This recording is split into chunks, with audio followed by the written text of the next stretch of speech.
Hey guys, I'm Dov, and today I'm back with more Total War Warhammer 2 multiplayer. What are you looking at? What are you looking at, huh? You looking at me? Better not be.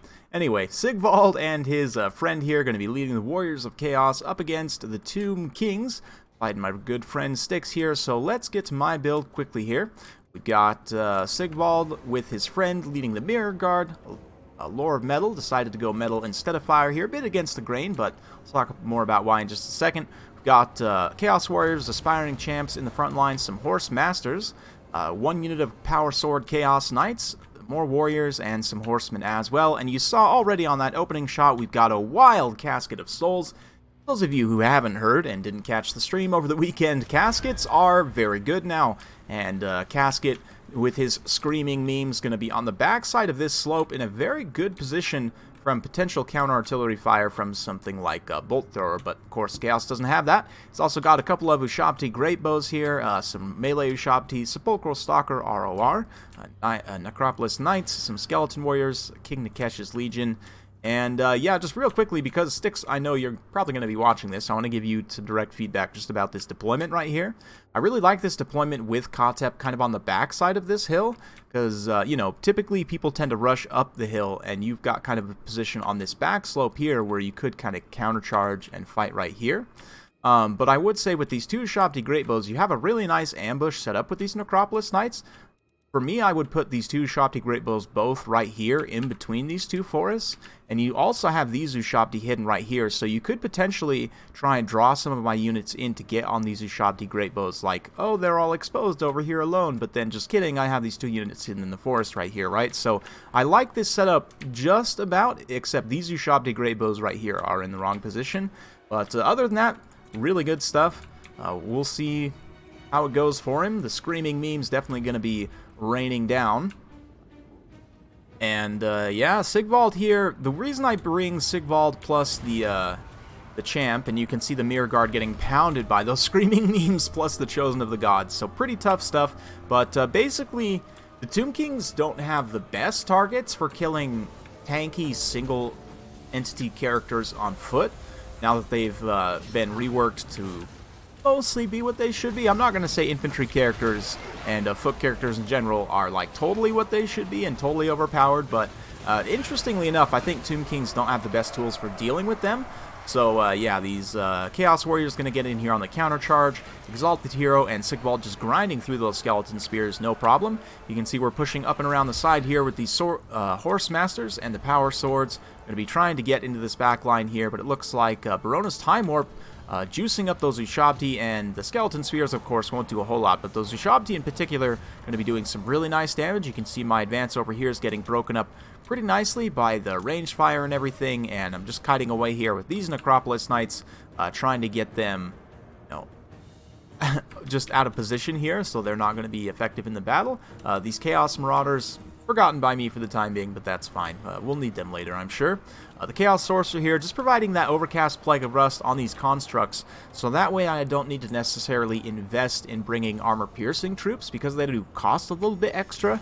Just gives you the ability to go a little bit wider, and a little bit of a buggy mechanic here, as the animation actually shows, but because the center of the unit was well outside of that range, they are able to get away. Bit unfortunate there. Kind of weird how the spell works sometimes with that, yeah, like the center of mass of the unit, but anyway, he does manage to catch one unit of Horse Masters, pretty good value there, and a really nice shot right at short range from Kotep, just dropping it right in the bucket there, like a pro basketball player. And the Necrotect, unfortunately, is getting hammered by these two chosen champions of Slaanesh here.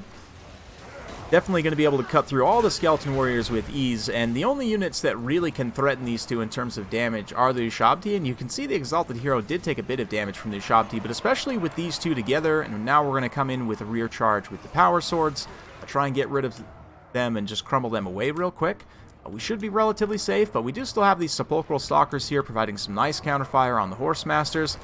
Good value as well. Horse Masters 750 are pretty decent skirmish cav, kind of hybrid melee missile cav. One of the best in the game with good missile damage as well. Just really high missile damage in general. 8 armor piercing isn't the, you know, isn't quote-unquote AP, right? Not majority AP, but still very good AP values in general compared to like a bow cav. But oh man, just dropping it again right in the bucket. Kotep with the kills up to 89. Just been racking it up and taking out quite a few elite units here. You can see the Mirror Guard, the few that remain, slugging it out with the Chosen of the Gods. But here come the Power Swords. These guys with their upgraded AP values since Hunter and the Beast, they're going to get in here and just wreck these Great Bows. Despite them being RORs, obviously, with a bit of extra melee defense. 44 melee defense is pretty solid, but 30 attack with, 44 attack with 46 charge bonus. Definitely get in there and get some good hits. You can see the Horsemasters have managed to catch that Lich Priest out on the far side. And yeah, despite that, balance power still pretty close at this point as these Necropolis Knights have only taken a little bit of damage. They're going to come back, start to make their presence felt in the battlefield here.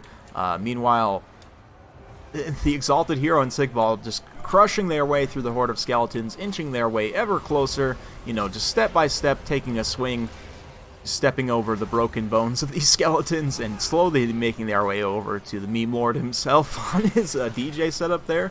I love that. I mean, I think some people are probably complaining already that the casket should be nerfed, but I think it's kind of hilarious that Kotep is actually like really scary now on this thing. I mean, he's still very vulnerable, don't get me wrong. It's probably safer at the end of the day to take Kotep separately on a chariot from the casket, so you don't necessarily have your lord invested in something that's slow and kind of vulnerable. But at the same time, I mean, that damage potential is legit. Absolutely. You can see that Plague of Rust here, Overcast, putting those Necropolis Knights down to only 50 armor, so the few Javelins I do have left will be getting some nice extra value there. And of course, the hits from the Chaos Warriors and the Chosen here. Totally forgot I do have some Chosen. These guys, not to be forgotten, ranked up already once. 61 melee defense, 47 attack. Looks like that Summadu Shabti on this engagement as well. Those Chosen, I mean, they have good enough leadership and good enough defensive stats that they should be able to hold despite their losses. Chaos Knights, on the other hand, kind of getting overran by multiple units and just dunked on again by Kotep. Oh man, that's just amazing. They're going to get in here and get some good work done. Looks like potentially some spells being cast. Arcane Conduit looks like on Kotep just to try and juice himself up, but things are not looking great for the Tomb Kings at this point. They are starting to fall behind on the balance of power. These Necropolis Knights still active and still have enough models to potentially do some damage, but I do have quite a bit of Skirmish Cav. Looks like coming in with one more Final Transmutation as well, which should drop a few models off of these Necropolis Knights here. And yeah, that should pretty much seal it. You can see the Sorcerer cackling as he's trying to, no doubt, grab the artifacts that are in that pile of bones right there. But Kotep not going to go down easily, and of course, as soon as I say that, he explodes. But very fun stuff, well played to sticks. I played 3 matches against him, and they were all very good, very close games. Definitely a good up-and-coming player, so I'm going to be showing you guys those.